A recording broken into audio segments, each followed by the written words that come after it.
하나님의 말씀 사도행전 2장 1절에서 13절까지 제가 봉독하겠습니다. 오순절 날이 이미 이르러 그들이 다 같이 한 곳에 모였더니 홀륜이 하늘로부터 급하고 강하는 바람 같은 소리가 있어 그들이 앉은 온 집에 가득하며 마치 불의 혈처럼 갈라진 것들이 그들에게 보여 각 사람이 하나씩 임하여 있더니 그들이 다 성령의 충만함을 받고 성령이 말하기심을 따라 다른 언어들로 말하기를 시작하니라. 그때 경건한 유대인들이 전하 각국에 와서 예루살렘에 머물러 있더니 이 소리가 나며 큰 무리가 모여 각 지방의 방언으로 제자들이 말한 것 보고 소동하여 다 놀라 신기하여 여기에 이르되 보라, 이 말하는 사람이 다 같이 갈릴 사람이 아니야. 우리가 우리 각 사람이 난 곳 방언으로 듣게 되면 어쩐 됨이야. 우리는 바데인과 메데인과 엘람과 메소보이아, 유대아, 가파도기아, 본도와 아시아, 부르기아, 밤빌라, 애국과 및 고난에서 가까운 리비아 여러 지방에 사는 사람들과 로마로부터 온 나그네 곧 유대인과 유대계에 들어온 사람들과 그리대인과 아라비아인들이야. 우리가 다 우리의 각언으로 하나님 큰 일을 말하며 듣는도다 하고 다 놀라 당황하여 이르되 이 어찌된 일이 하며 또 어떤 일은 조롱하여 이르되 그들이 세수를 취했다 하더라. 아멘. 오늘 본문의 말씀 제목은 첫사랑을 회복합시다 하는 말씀으로 전해드리겠습니다. 오순절 날이 이미 이르러 그들이 다 같이 모여가서 이제 모여서 기도를 하고 있는데 홀륜이 하늘로부터 급하고 강한 바람 소리가 있어요. 그들이 앉은 온 집에 가득하더라 그랬어요. 온 집에 가득하더라 그랬어요. 그리고 그때에 불의 혀처럼 갈라진 것들 그들이 보여 각 사람 위에 하나씩 임해 있더니 그들이 다 성령의 충만을 받고 성령의 말하기심에 따라 다른 언어들로 말하기 시작하냐 했어요. 이때의 활동, 천사들이 활동하는 걸 말하고 있는 것입니다. 바람같이 불같이 많은 그 모든 역사는 천사들이 하는 행동인 것입니다. 그러니까 각 사람의 경건한 유대인들이 천하 각국에서부터 다 예루살렘에 머물러 있더니 이 소리를 들으니까 세상 최초로 들린 소리니까 각 사람이 소동하고 하는 거예요. 그때에 각 사람이 나는 방언을 들어 이 사람이 들으니까 그러니까 이 성령의 역사는 초자연적인 역사고 이 시대부터 성령의 시대가 이제 예수님의 시대부터 도래하고 있는 것을 말하고 있는 것입니다. 예수님은 승천하기 전까지는 예루살렘을 떠나지 말고 내가 들은 말 아버지께 약속한 것을 내린 기다려라. 요한은 물로 세례를 베풀었으나 너희 못들이 맨날에 못들이 성령으로 세례를 받으리라고 하셨어요. 물세례는 옛사람을 죽고 그리스도로서 다시 태어난다는 그런 말입니다. 그러나 성령 세례를 받아야 사명을 감당할 수가 있다는 것은 있다고 하는 것입니다. 예수님께서 말씀하신 것은. 예수님 제자들도 다 마찬가지지만 성령 세례를 받고 거듭나고 성령 세례를 받기 전까지는 다 유괴 사람이에요. 자기 의로 다 주님을 따라다니면서 생활했지만 궁극적으로 그들이 성령을 받고 나서는 전부 다 순교를 한 것입니다. 성령으로 내 안에 성령께서 이끌어 가시기 때문에 그것은 사도요한만 남고 삼위 있으니까 남고 전부 다 순교하십니다. 내 안에 성령께서 이끌어 가시는 것이. 그러므로 순교의 제물은 모든 사람들의 신학생활을 하다 보면은 순교가 가장 복된 거라 합니다. 그렇죠. 그러니까 우리가 이 순교에는 다른 복된 것이 없다 하기 때문에 우리는 순교를 갖다가 그렇게 각오한 사람들이 많아요. 사도 바울도 그가 다메섹에서 이제 우리 주님을 빛 가운데 계시는 주님 만나고 그 음성을 들었을 때 이 복음의 그리스도 십자가 외에는 내가 다른 것을 전하지 않고 원하노라. 다 배설물로 여기다 할 정도로 이 복음을 깨달아야 예수 그리스도 깨달은 것이 십자가 사건을 깨달은 것이 무엇보다 더 중요하다는 걸 알고 믿는 것이 무엇보다 더 중요하다고 알기 때문에 그가 궁극적으로 로마에 가서 순교할 정도로 순교를 꼭 결심하고 한 것을 그 행적을 보면은 그가 이 비밀을 깨닫고 그게 사도 바울은 이렇게 주님을 따라간 것을 우리가 알 수가 있습니다. 예수님께서도 승천하신 전에 예루살렘을 떠나지 말고 내게 들은 바 아버지께서 약속을 기다려 요한은 뭘로 세례 받았으라 그랬잖아. 너희는 맨날에 못해서 세례 받으리라. 성령을 세례를 받으리라. 그러면 성령 간임은 언약이야. 성취자 이방이 주는 구원의 역사입니다. 이방이 주는 우리는 이 마가다락방 성령이 사건이 없으면 우리 이방인은 우리에게 구원의 역사가 없었어요. 너무나 감사한 일이죠. 요엘서 2장 28절 29절은 내용을 남녀가 영지에게 부어주리니 너희 자녀들이 장래를 말할 것이면 너희 늙은이로 꿈을 꾸며 너희 젊은이들은 이삭을 볼 것이라고 그렇게 말씀하시죠. 이 시대는 마지막 시대는 남종과 여종 구별 없이 하나님께 동일하게 다 쓰신다는 걸 말하고 있는 것입니다. 세상에서 남자 여자를 구별한 것은 인간적인 생각으로 다 그림하고 인간적인 간섭으로 인간의 인보주의 신앙으로 다 만드는 거지 하나님께서 창조 때부터 남자 여자를 구별해서 분별해서 창조한 건 아닙니다. 그런데 인간의 생각이 희한하니 그렇게 남자는 예전부터 월등하다 그래가지고 여자는 아예 그런 취급을 못 받을 정도로 지금까지도 많은 세계 많은 그런 민족들이 살고 있지 않습니까? 그런데 복음이 들어가는 데는 이 성경의 말씀 비밀을 깨달아지기 때문에 남종과 여종이 동일한 걸 아는 것입니다. 지금도 우리나라의 모든 복음 있는 교회에서는 여자의 모든 신분을 갖다가 인정하는 사람이 있어요. 그러나 분명히 성경에는 말씀하고 있는 것입니다.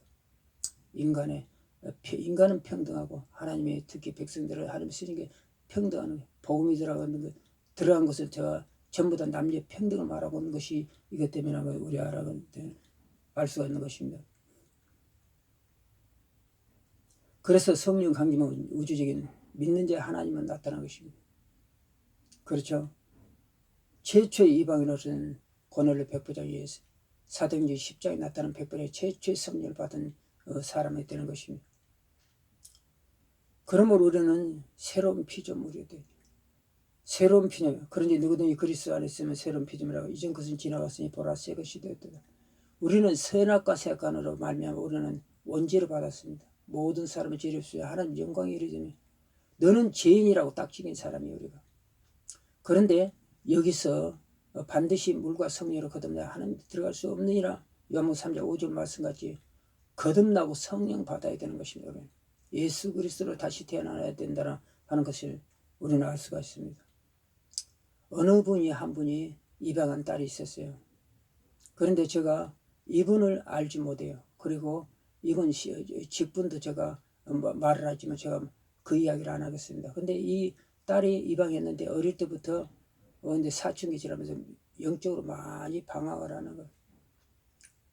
보통 입양을 해가지고 하면 자기 신상을 서구 같은 알려줍니다. 그러면은 어떤 사람은 방황하고 쪽으로 나가는 사람이 어떤 사람 마음을 다잡고 그 자기 양부모를 공경하면서 은혜를 갚으려는 사람이 여러 가지가 있어요. 그래서 이분은 자기 딸을 갖다 불러가지고 이야기했습니다. 입양한 딸을 너는 이렇게 해서 내가 입양을 해갖고 지금 왔다 하니까 이 딸이 대답을 하고 방 안에 딱 들어 며칠이 안 나오더라고요.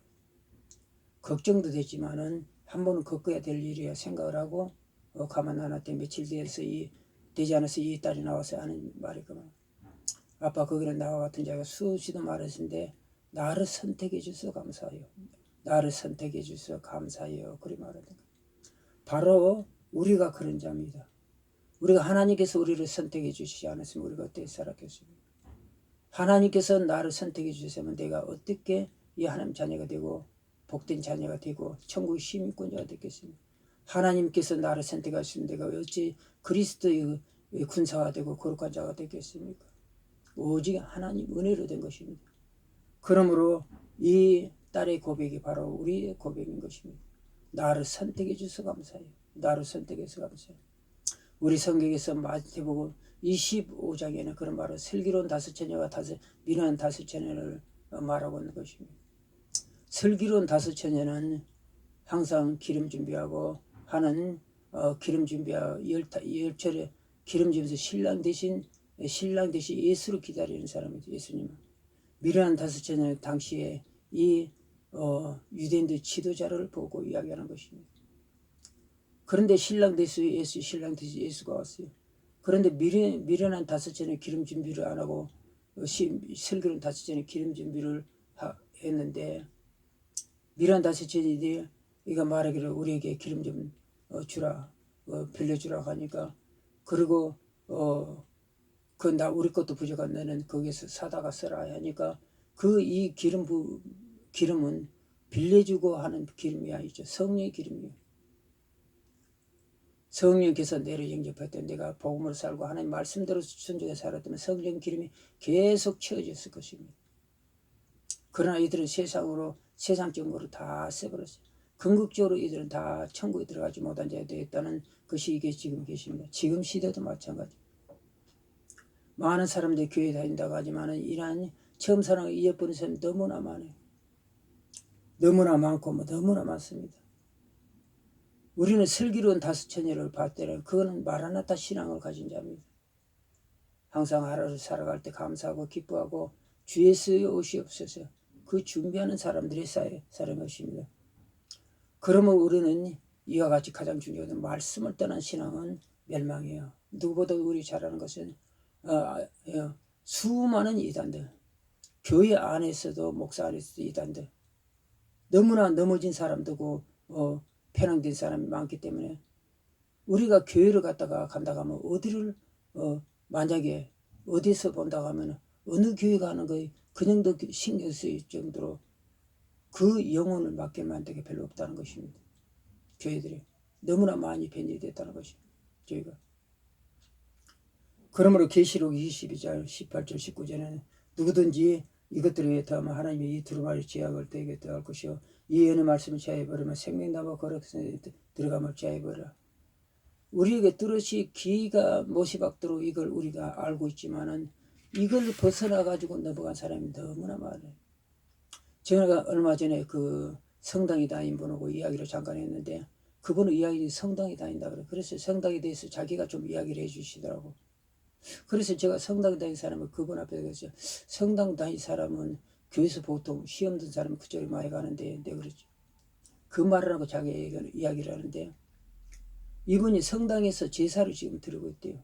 명절 되면은 신부가 성당에 제사상을 다 드리고 절하면서 기도하면서 그 조사원 성결하고 그래야 한대. 그런데 어느 분이 이제 그분이 그러냐. 아니 이건 계명이에요. 이 계명이에요. 근데 어째서 이래 합니까? 그러니까 초기에 가톨릭에서 로마 교황청에서 우리나라 보는데 그 나라는 원래 우상 섬기고 조상 경배라니까 절대 제사 못 드리게 못 가니까 그 제사 드려라. 그래서 시작이 된 거랍니다.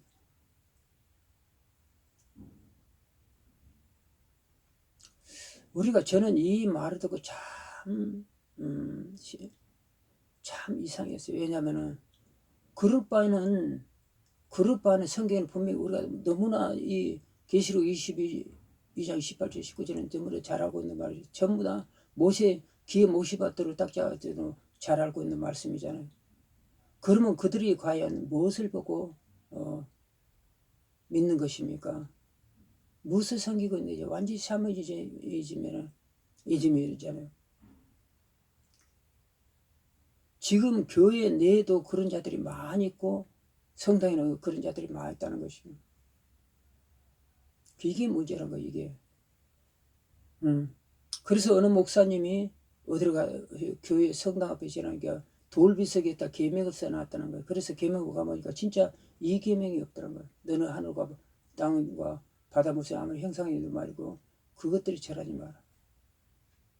그 계명 자체 우상에 대한 계명 자체가 없고 10계명을 두 개 딱 넣고 9계명 10계명을 딱 만들어놨다고 그 사진을 딱 찍어왔다고 그렇게 하시더라고요.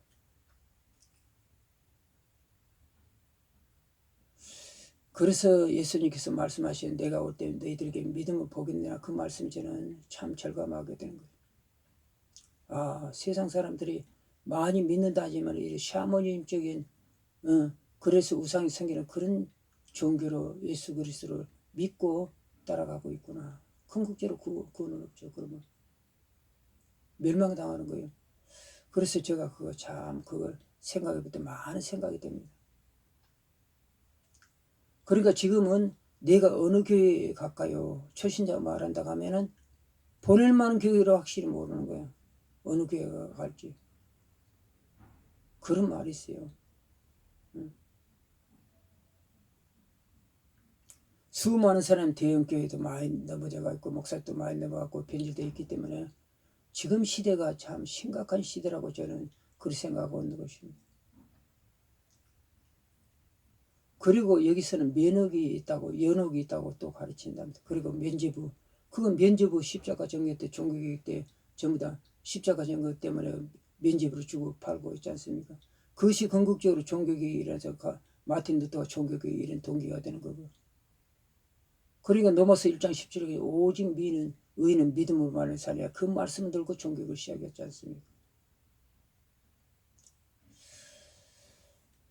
주님께서 나의 죄를 십자가 지신 것은 주님과 나와 첫사랑입니다. 십자가의 길은 고난의 길입니다. 슬픔의 길이에요. 그래서 우리가 비아돌로사라 그렇게 얘기하지 않습니까? 그러나 핵심은 이 길은 바로 예수 그리스도께서 사탄과의 전쟁에서 완전히 멸하시고 최후 승리를 하신 이 길이라 하는 것입니다. 예수님께서 십자가를 지시고 이 고난의 길을 올라가실 때 그 옆에는 구레네 사람 시몬이라는 사람이 있었는데, 이 사람은 이걸 참 싫어했어요.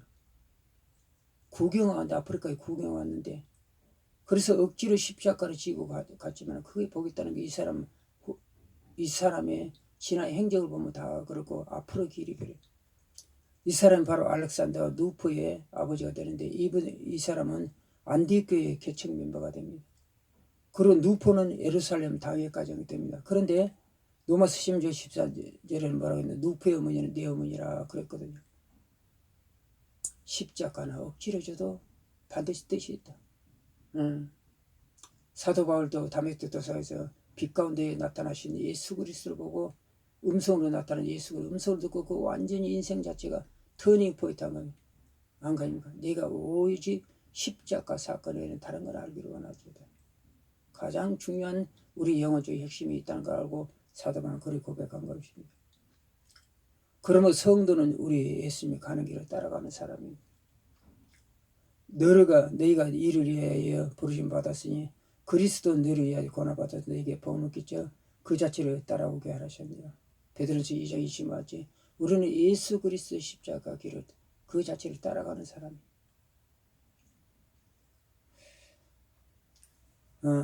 하나님은 우리 주님은 영원히 나와 함께 계시고 영원히 선포해놓고 계신 것입니다.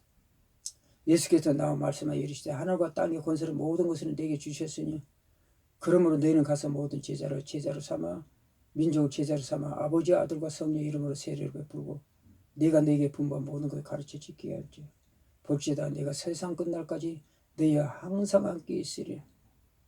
세상 끝날까지 우리 주님 나와 항상 함께 있다는 것입니다. 계신다는 것입니다. 그리고 이 세상에서 뿐만 아니라 영원한 천국에도 함께 계시는 거죠. 우리 하나님은 죽은 자의 하나님이고 살아계신 하나님이죠.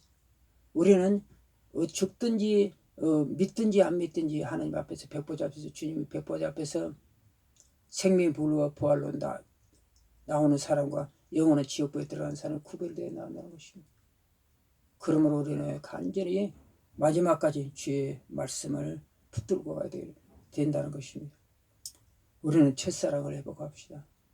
우리가 지금까지 구원에 받았던 처음에 주님 만났던 그 사랑을 잃어버렸다면 다시 회복하시는 저와 여러분 되시기를 축원드립니다. 둘째는 말씀을 벗어난 것은 멸망한다는 것입니다. 이단들은 멸망합니다. 궁극적으로. 우리가 말한 것처럼 성경이 계시가 되어 있어요. 우리가 이야기할 필요도 없어요. 그래서 그들도 다 회개하고 돌아가서 하나님 말씀에 발을 서기를 원하는 것입니다. 셋째는 성령 충만하지만 사명을 감당하지 못한다는 것입니다. 그러므로 우리가 이 시간에 주의 3창으로 간절히 이 말씀 붙들고 기다릴 주님을 소원합니다. 아멘.